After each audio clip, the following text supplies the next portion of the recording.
ছাত্র জনতার ৩৬ দিনের অভ্যুত্থানে ২০২৪ সালের ৫ আগস্ট বাংলাদেশে হয় ক্ষমতার পালাবদল।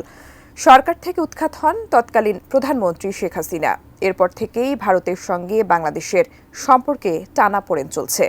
সম্প্রতি সীমান্তে কাঁটাতারের বেড়া দেওয়াকে কেন্দ্র করে সেই উত্তেজনা আরও বেড়েছে। এমন পরিস্থিতিতে এবার ঢাকা দিল্লির সম্পর্ক নিয়ে মুখ খুলেছেন ভারতীয় সেনাপ্রধান লেফটেন্যান্ট জেনারেল উপেন্দ্র দ্বিবেদী। সেই সঙ্গে ৫ আগস্ট নিয়েও দিয়েছেন নতুন তথ্য। এসআই রাজের রিপোর্টে বিস্তারিত। নতুন বছরের শুরুতে দেশের প্রথম সারির একটি গণমাধ্যমের সাক্ষাৎকারে সেনাপ্রধান জেনারেল ওয়াকারুজ্জামান ভারতের সঙ্গে বাংলাদেশের কৌশলগত গুরুত্বের বিষয়ে মন্তব্য করেন। তিনি বলেন, ভারতের সঙ্গে দেওয়া নেওয়ার সম্পর্ক হতে হবে ন্যায্যতার ভিত্তিতে। ভারত আমাদের গুরুত্বপূর্ণ প্রতিবেশী। আমরা অনেক দিক থেকে ভারতের উপর নির্ভরশীল, আবার ভারতও আমাদের কাছ থেকে সুবিধা পাচ্ছে।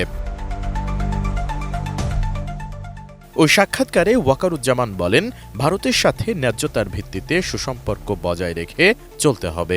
জনগণ যেন কোনোভাবেই মনে না করে ভারত বাংলাদেশের ওপর কর্তৃত্ব করছে বা এমন কিছু করছে যা আমাদের স্বার্থের পরিপন্থী। আপনি কি হার্টের সমস্যা নিয়ে দুশ্চিন্তাগ্রস্ত? স্বল্প খরচে হার্টকে ভালো রাখার সহজ উপায় মাতৃভূমি হার্ট কেয়ারে।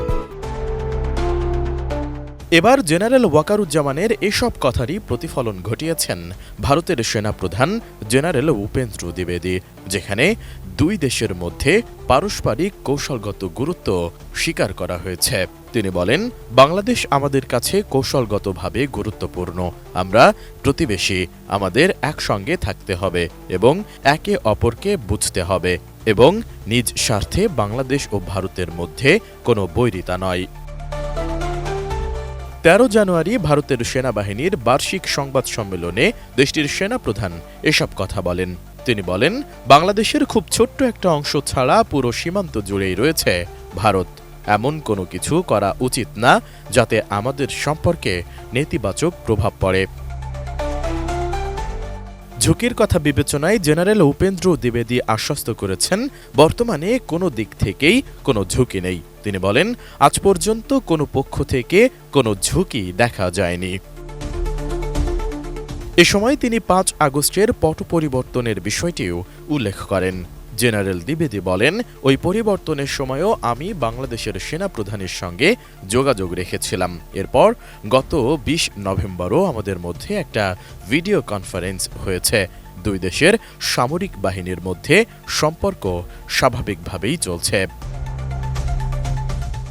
সংবাদ সম্মেলনে সামরিক সহযোগিতার বিষয়ে তিনি বলেন, দুই দেশের সম্পর্ক শক্তিশালী রয়েছে। এখন পর্যন্ত দুই দেশের সেনাবাহিনীর সঙ্গে সম্পর্ক ভালো এবং নিখুঁত। এসআই রাজ, এটিএন নিউজ।